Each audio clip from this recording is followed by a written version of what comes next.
सरकार को बनाने का काम करती है, सरकार को चुनने का काम करती है और रिजल्ट में जब इस प्रकार की खामियां, गड़बड़ी और कई वर्षों के अरमान, सपने कुछ पल भर में चकनाचूर हो जाते हैं तो कहीं ना कहीं एक छात्र के लिए उस समय एक ऐसी स्थिति होती है, कोई आत्महत्या तक का प्रयास करता है। तो मेरे हिसाब से एक लोकतांत्रिक देश में झारखंड जो असंख्य बलिदान संघर्ष के बाद मिला है, ऐसे झारखंड में अगर झारखंडियों की ये दुर्दशा कहीं ना कहीं शर्मनाक है, पीड़ादायक है।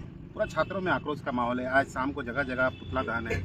आप जेवीकेएसएस भी क्या आज पुतला दहन कर रही है? हाँ, निश्चय हमारी छात्र इकाई पुतला दहन कर रही है। रांची के अल्बर्ट एक्का चौक में पुतला दहन कर रही है, धनबाद रंधीर वर्मा चौक में पुतला दहन कर रही है, गिरिडीह में पुतला दहन कर रही है, रामगढ़, रांची इत्यादि विभिन्न हजारीबाग सभी जिलों में जहाँ जहाँ हमारे संगठन का विस्तार हुआ है, जहाँ जहाँ हमारे संगठन की विचारधारा पहुंची है, हम लोग छात्रों के साथ हैं और इस लड़ाई में, इस आंदोलन में उनके साथ खड़े हैं। क्यों बार बार ये पेपर लीक हो रहा है, धांधली हो रहा है? सिर्फ झारखंड में और भी स्टेट में परीक्षाएं हो रही है, नौकरियां दी जा रही है छात्रों को।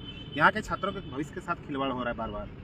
देखिए, इसके लिए कहीं ना कहीं सिंडिकेट काम कर रहा है। मैं बार बार कह रहा हूँ, झारखंड की जो परिस्थिति है, कुछ दिन पहले धनबाद में 26 नेत्रहाट की सूची निकली थी, 26 बच्चों का एडमिशन हुआ जिसमें मैक्सिमम बिहार यूपी के लोग थे, बिहार के लोग थे।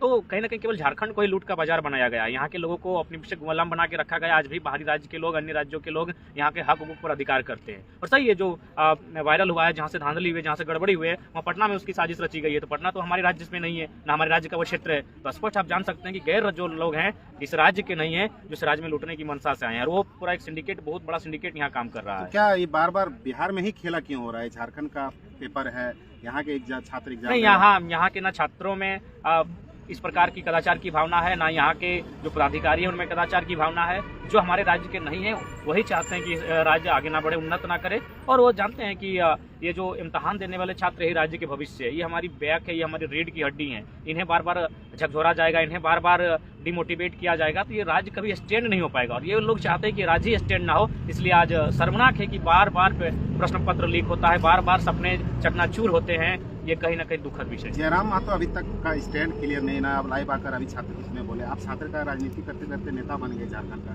लेकिन अभी तक आप इस मुद्दे पे खुलकर बोले नहीं।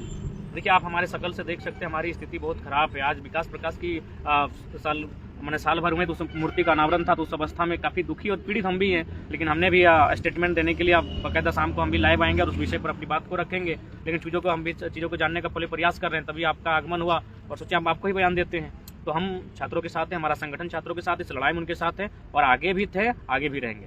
छात्र मांग कर रहा है सीबीआई का और 4 तारीख का जो एग्जाम होने वाला है दूसरे, वो भी रद्द करने का मांग कर रहे हैं। हाँ, बिल्कुल सीबीआई जांच होनी चाहिए, वह इम्तहान रद्द होने चाहिए और 15 दिनों के अंदर एक साफ सुथरा एग्जाम कंडक्ट किया जाना चाहिए, ताकि जो हताशा और जो निराशा है, और होम सेंटर के साथ जो बच्चे, जो कि आप बार बार